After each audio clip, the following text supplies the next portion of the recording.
How's it going, everybody? We have another shrimp goby here. This is Eleotris fortanesi, and this fish is not well.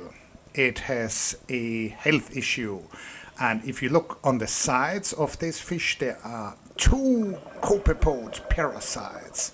So these are essentially shrimp, highly modified in the course of their evolution, and they are twitching these little fingers, and I believe these fingers are reproductive organs emitting sperm and egg cells into the water column, and I've not seen that very often, that they are twitching like this, so I'm not sure how to interpret this behavior. So for bigger fish, often there are cleaner wrasses and cleaner shrimp removing these parasites. I've not seen them act on these tiny shrimp gobies.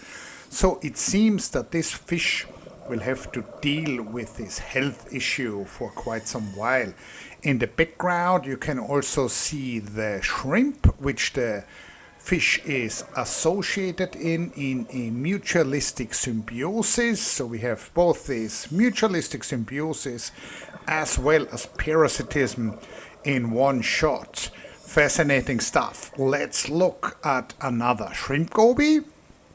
Now this is a different species. This is Vanderhostia dorsomaculata.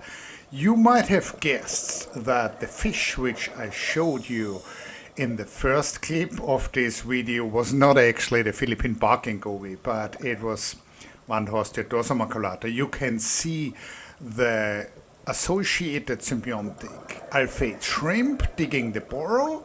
So I'm linking in the description to this shrimp goby page, which I made a while ago.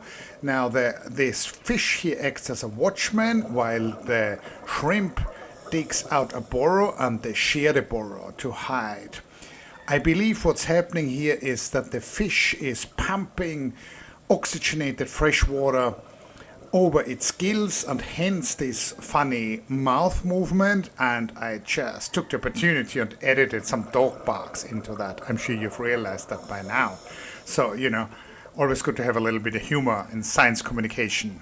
Now, to change perspective a little bit, this is the little beach where I did the dives, where I filmed these gobies. So gorgeous part of the Philippines, so many pretty beaches here, and then when you jump in the water and keep your eyes open, you see amazing critters. Cool, see you soon, more muck diving on the way.